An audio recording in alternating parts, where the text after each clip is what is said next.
We have a fabulous show for you tonight. Christine Lagarde, president of the European Central Bank, is going to be here. We'll be talking about her new movie, Beetlejuice, Beetlejuice, Three Sisters.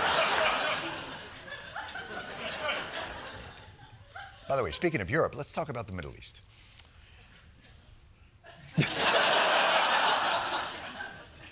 As you know, October 7th marks the one-year anniversary of the horrific attack against Israeli citizens, the kidnapping of hostages, many of whom have died, many of whom are still being held. Since then, there's also been a horrific war in Gaza, which doesn't seem to have gotten us any closer to getting those hostages released. But luckily for both sides, the United States has been working tirelessly since then towards, well, I'll let our former president explain. For weeks, I've been advocating to pause in the fighting. I've been working tirelessly. Relentlessly focused. I've been working nonstop. I'm engaged in this day and night. We're working around the clock. We are closer than we've ever been. We're very close. We're close. We're close. We were so good. He stopped to get ice cream once. But other than that, it was all ceasefire all the time. Now, if you don't mind, I'm seeing what's going on over there, and it's making me a little bit hungry. I think I'm going to grab myself a little something myself.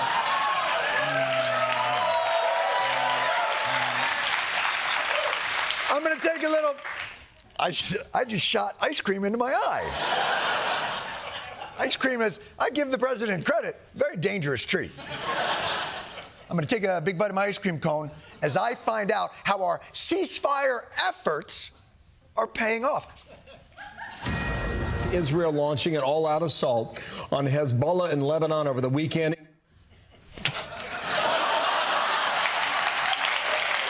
What?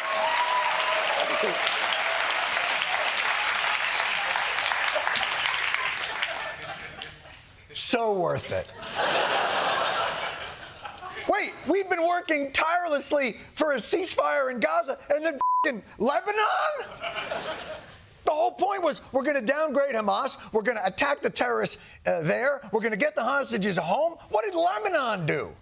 No country can accept the wanton rocketing of its cities. We can't accept it either. But you've also been wanton rocketing. What kind of rocketing are you doing in Gaza, if not wanton? And by the way... Really? That's how little criticism they face. By the way, Lebanon is also a country. What makes you think they're going to accept your rocketing or whatever other James Bond shit you've been up to? Thousands of wireless pagers simultaneously exploding across Lebanon. Exploding pagers. Lebanon expected Israel to attack from the south, but instead they attacked from the 1980s. What? Ooh. You know what Lebanon should do? Yeah! Well, Israel, got any quarters? By the way, quick message for our viewers who are under, let's say, 45. This is a pager. Let me come over here. This is a pager. This is a pager. I'm going to put it over here. Not really sure where we bought those from, so. You see, there was a time back in the olden days when we didn't have cell phones, but still wanted to buy drugs. You would ping your local neighborhood dealer on his pager. What? And then he would come over and say something like, "Are you going to smoke all of this yourself?" And then you would say, "Do you want to come in?" And the next thing you know, you're driving him to Schenectady. The point is, stay in school. But yes, Israel, Yisrael. Israel remotely exploded all of Hezbollah's pagers and walkie-talkies, which is why going forward, Hezbollah will limit its communications to the message boards on nudeafrica.com. Because no one will ever find out the things that you post on nudeafrica.com under the username I am Mark Robertson, candidate for North Carolina Governor 836. No one will find out.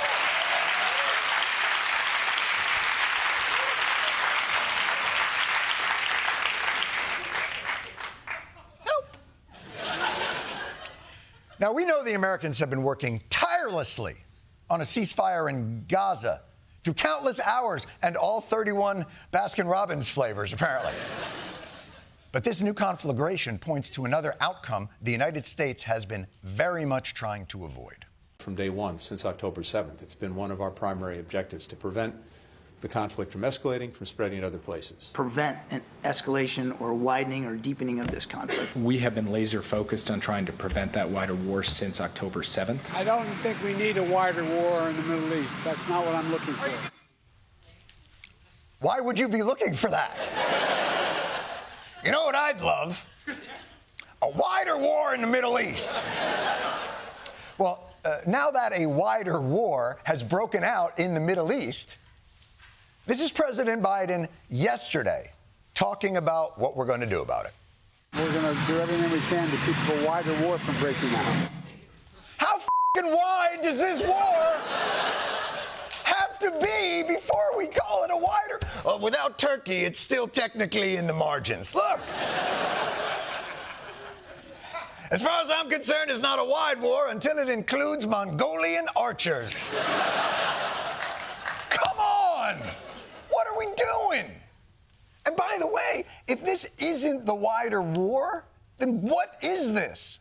It continues to be a very dangerous situation, a very difficult situation. It's a very difficult, volatile situation, and the situation could escalate at any moment. Oh, I'm sorry. Okay, so it's not a war; it's a volatile situationship. A friends with bomb-a-fits, if you will.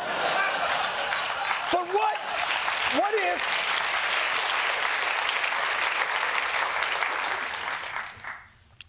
what if you really want to experience the full cognitive dissonance and language calisthenics that have to be deployed to describe the Middle East over the last, 4, 5, 6, 10,000 years? How we're describing what's... I give you the golden soundbite, brought down from Sinai to explain how fucking convoluted this has to be. What the Israeli government is saying, and the Biden administration is in many ways subscribed to this idea, is de-escalation through escalation.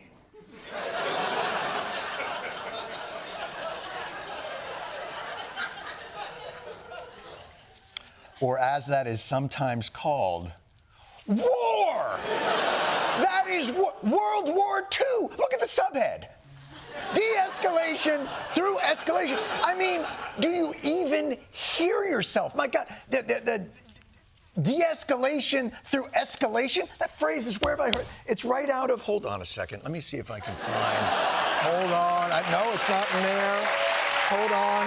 Let me see if I can find, no, it's not in there. Let me see if I can find.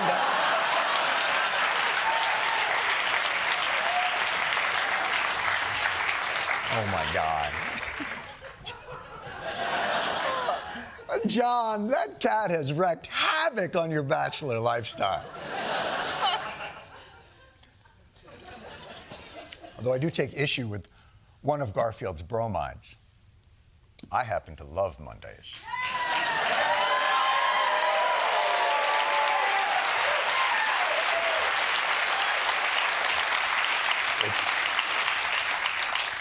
It's the start and end of every work week. Though I hear Fridays are nice, but here's the worst part. The country that's providing all the bombs to the Middle East, or I guess now we have to call the bombs escalators, seems to have no idea when these bombs are going to be used. We were not notified by the Israelis about their strike or the intended target of their strike. First, this is something we were not aware of or involved in. The United States did not know about, nor was it involved in these incidents. Oh, they're not telling you anything, huh? Have you checked your pager?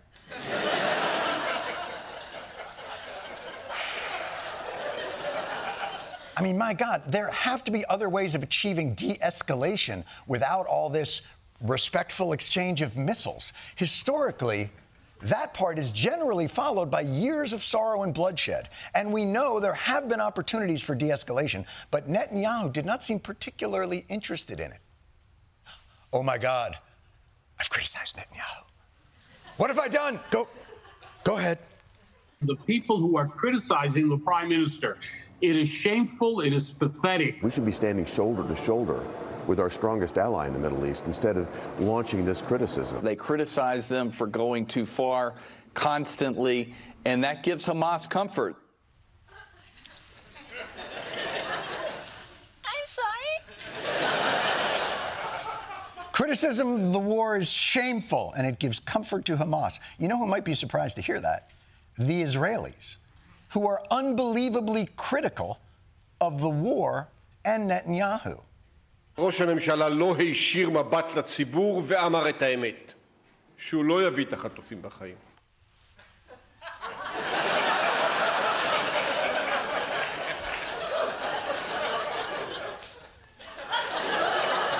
What you gonna say now, mother? Get off my back. You heard what he said. He said,